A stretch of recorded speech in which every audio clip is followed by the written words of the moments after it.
आज हम अपने इलेक्ट्रोस्टैटिक चैप्टर जो हमने स्टार्ट किया था उसे हम कंटिन्यू करेंगे। ठीक है, तो हमारा अगला टॉपिक था चार्जिंग। चार्जिंग ऑफ कंडक्टर, है ना। तो किसी भी ऑब्जेक्ट को हम कैसे कह सकते हैं कि वो चार्ज है, क्योंकि कोई ऑब्जेक्ट चार्ज होता है हम बोलते हैं कोई बॉडी, या कोई ऑब्जेक्ट दूसरा जो अनचार्ज होता है। तो हम कैसे डिफाइन करते हैं कि कोई ऑब्जेक्ट है जो हमारा वो चार्ज है या अनचार्ज है, यानी कि डिस्चार्ज है। तो चार्ज, अगर वो चार्ज होगा कब होगा, कब कहेंगे। तो चार्जिंग का मतलब पहले समझ लेते हैं। चार्जिंग का मतलब होता है the actual transfer of electrons from one body to another। ये होता है हमारा कॉज, ये होता है हमारा कॉज ऑफ चार्जिंग। कोई ऑब्जेक्ट चार्ज कब होता है, जब उसमें एक्चुअल में जो इलेक्ट्रॉन्स हैं उसका ट्रांसफर होगा। अगर उसमें से इलेक्ट्रॉन निकल जाएंगे तो वो पॉजिटिवली चार्ज होगी, अगर वो इलेक्ट्रॉन्स को गेन कर लेगा, ले लेगा, तो वो नेगेटिवली चार्ज हो जाएगा। लेकिन कोई बॉडी चार्ज कब होती है, तो देखो मैंने कोई ऑब्जेक्ट लिया, ये मैंने एक ऑब्जेक्ट लिया, ठीक है। इसके पास ये नंबर ऑफ इलेक्ट्रॉन्स हैं, ठीक है। कितने इलेक्ट्रॉन्स हैं, 4, और इसके पास प्रोटॉन्स भी 4 ही हैं। प्रोटॉन्स भी इसके पास कितने हैं, 4 हैं। तो जितने इलेक्ट्रॉन हैं उतने ही प्रोटॉन हैं, तो नेट चार्ज हमारा यहाँ पर क्या निकला, 0। दोनों को हमने प्लस किया तो हमारा क्या आया, 0। तो इसका मतलब इस पे जो नेट चार्ज है हमारा वो 0 है। इट मींस ये बॉडी हमारी चार्ज नहीं है। कोई बॉडी चार्ज कब होगी, जब उसके पास कुछ ना कुछ चार्ज होगा। ओके, तो वो चार्ज के लिए क्या होना चाहिए, इम्बैलेंसिंग। इम्बैलेंसिंग का मतलब कोई एक चीज कम या ज्यादा होनी चाहिए। मान के चलो इसके पास 5 इलेक्ट्रॉन्स हैं लेकिन प्रोटॉन्स 4 रह गए, तो अब क्या हो गया, ये इम्बैलेंस हो गया, है ना। बैलेंस नहीं है, बराबर नहीं है। तो कोई एक चीज कम या ज्यादा होनी चाहिए। तो अब ये कैसा हो गया, नेगेटिवली चार्ज हो गया, है ना। चार्ज हो गया लेकिन कैसा, नेगेटिवली। तो चार्ज बॉडी क्या होती है या क्यों होती है, ड्यू टू द इम्बैलेंसिंग। ठीक है ना, बैलेंस नहीं होगा तो वो चार्ज होगी। अगर बैलेंस होगा यानी दोनों चीजें बराबर होंगी तो वो बॉडी हमारी कैसी होगी, अनचार्ज बॉडी होगी या डिस्चार्ज बॉडी होगी या न्यूट्रल बॉडी कहेंगे उसको। ओके, तो ये होता है हमारा cause of charging. Cause of charging में क्या होता है, actual transfer of electrons from one body to another. ठीक है, गेन करने वाला जो होगा, जो गेन करेगा वो भी चार्ज होगा, जो लूज करेगा वो भी चार्ज होगा। केवल डिफरेंस कितना रहेगा कि जो लूज करेगा यानी कि उसने इलेक्ट्रॉन दे दिए तो उसके पास अब नंबर ऑफ प्रोटॉन्स ज्यादा हैं विद रिस्पेक्ट टू इलेक्ट्रॉन्स, तो वो बॉडी पॉजिटिवली चार्ज हो गई। और जिसने गेन किए तो उसके पास अब क्या हो गया, number of electrons is greater than number of protons, तो वो बॉडी हमारी नेगेटिवली चार्ज हो जाती है। ओके, तो ये हमारा होता है कॉज ऑफ चार्जिंग, और वो हमारी चार्ज बॉडी और अनचार्ज बॉडी के लिए। फॉर एग्जांपल, जब हम रब करते हैं अपने ड्राई हेयर से कॉम्ब को, ठीक है ना, कॉम्ब को जब रब करते हैं, कॉम्ब को जब रब करते हैं विद ड्राई हेयर, तो उसमें क्या होता है, हमारी चार्जिंग होती है ना। लेकिन कौन सा फंक्शन कराता है इसमें, चार्जिंग बाय फ्रिक्शन। तो अब कौन, इन दोनों में से कौन सी चीज है जो डिसाइड करेगी कौन इनमें से इलेक्ट्रॉन लूज करेगा, कौन इनमें से इलेक्ट्रॉन गेन करेगा, क्या चीज हो सकती है। तो इसमें केवल एक ही फैक्टर होता है जो इस चीज को डिफाइन कर सकता है, वो होता है कि किस में, इसमें या इसमें, कॉम्ब में, ड्राई हेयर में लेस टाइटली बाउंड इलेक्ट्रॉन्स हैं, है ना। जो इलेक्ट्रॉन्स हैं किस में इतना ज्यादा टाइटली बाउंड नहीं है, इन दोनों के रेस्पेक्ट में किसी एक के पास थोड़ा सा लूज रहते हैं, ठीक है ना, किसी के पास थोड़ा सा लूज रहते हैं। तो कॉम्ब और ड्राई हेयर में से लूज किसके पास है, इसके पास, इसके पास लूज होते हैं, है ना। तो इसके पास लूज होते हैं, लूज होने की वजह से ये कर जाता है, ये इस अपने इलेक्ट्रॉन्स लूज कर देता है और इसको क्या करा देता है, गेन। इसको क्या करा देता है, गेन। तो एक गेन करने की वजह से कैसा हो जाता है, नेगेटिव, और ये लूज करने की वजह से पॉजिटिव।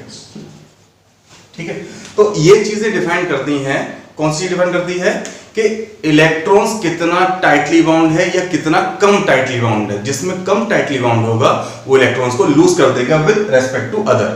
ठीक है, तीसरे की बात नहीं करते हम, इन दो चीजों की बात करेंगे। तो इन दोनों में ही कंपैरिजन देखना है कि इन दोनों में से किसके पास इलेक्ट्रॉन्स लेस टाइटली बाउंड है और किसके पास ज्यादा टाइटली बाउंड है। ओके, तो ये हमारा इस पे डिफाइन करता है। नेक्स्ट है हमारा चार्जिंग बाय इंडक्शन।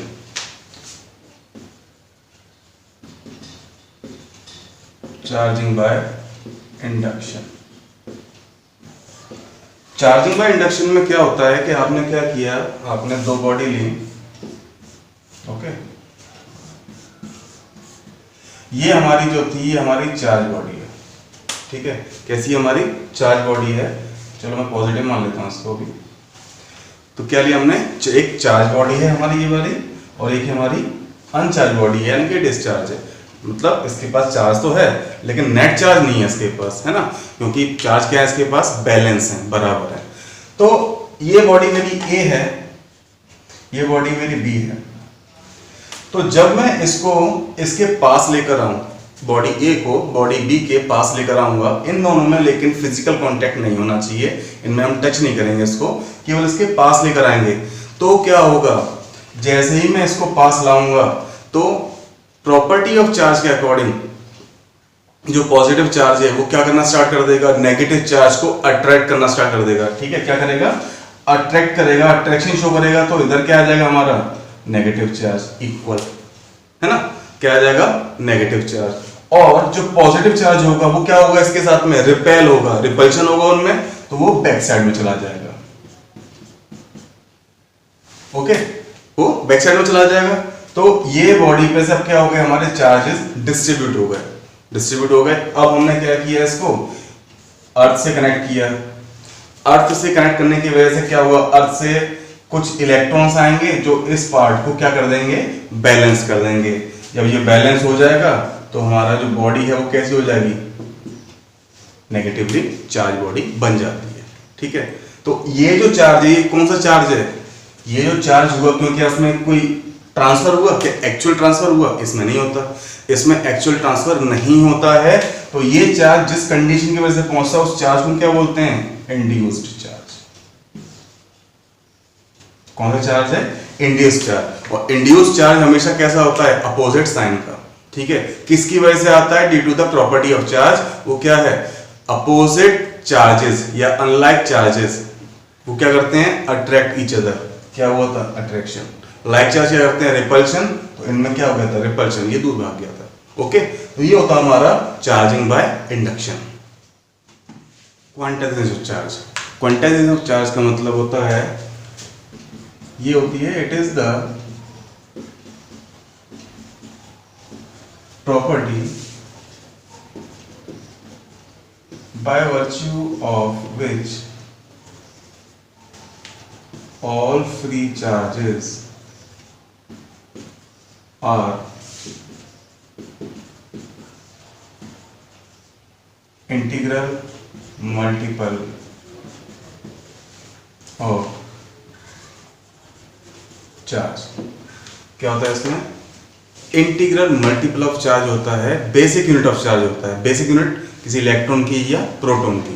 ओके, तो ये होता है क्वांटाइजेशन ऑफ चार्ज। इसका जो फॉर्मूला होता है वो हमारा होता है Q is equal to N E, जहां पर E हमारा है बेसिक यूनिट ऑफ चार्ज और N क्या है, कोई भी इंटीजर। ठीक है, N क्या होता है हमारा, इंटीजर। ठीक है, प्लस में भी हो सकता है, माइनस में भी हो सकता है और जीरो भी हो सकता है। तो क्वांटाइजेशन किस वजह से होता है, क्योंकि जब एक बॉडी से दूसरी बॉडी में जब इलेक्ट्रॉन्स ट्रांसफर होते हैं, जब चार्ज ट्रांसफर होता है तो वो कैसे होता है, इंटीग्रल मल्टीपल के थ्रू, इंटीग्रल नंबर होते हैं। जैसे अगर मैं यहाँ पर पहली चीज तो E की वैल्यू मेरी क्या होती है, 1.6 into 10 to the power -19 coulomb. ठीक है, ये चार्ज होता है हमारा कूलम एक इलेक्ट्रॉन के पास में। तो जब कि हम चार्ज, कोई दो बॉडी, एक चार्ज जो लूज कर रही और जो चार्ज गेन कर रही है, तो उसमें क्वांटाइजेशन कितना होगा, तो उसका जो हमारा क्वांटाइजेशन होता है वो Q is equal to plus minus N E. Okay, plus minus N E, जहां पर n हमारा, अगर उसने एक इलेक्ट्रॉन लूज किया है और दूसरे ने एक इलेक्ट्रॉन गेन किया है तो क्या आ जाएगा, plus minus 1.6 into 10⁻⁻19 coulomb.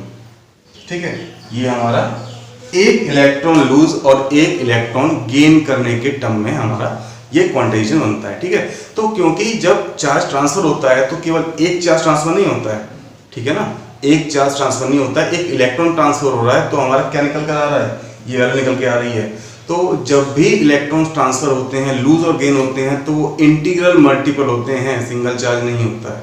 Okay, चलिए नेक्स्ट है हमारा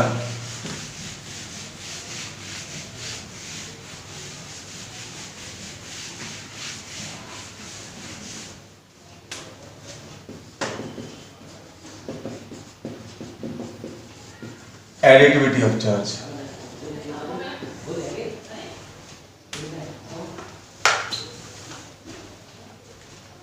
एडिटिव ऑफ चार्ज का मतलब, एडिटिविटी, चार्ज को हम ऐड कर सकें। तो जब कोई एक सिस्टम है हमारा, ये हमारा कोई सिस्टम है, इस पर कितना चार्ज है, यहाँ चार्ज है, यहाँ चार्ज है, यहाँ पर, यहाँ पर, यहाँ पर, यहाँ पर, यहाँ पर, ये चार्ज हैं Q1, Q2, Q3, Q4, Q5, Q6 and so on.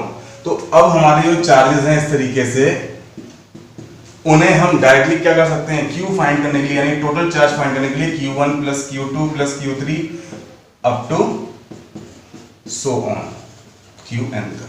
तो ये हमारी एडिटिव प्रॉपर्टी होती है, यानी कि हम सिंपली उनको मैथमेटिकली ऐड करके टोटल चार्ज फाइंड कर सकते हैं। ये होता है हमारा एडिटिविटी ऑफ चार्ज। ओके,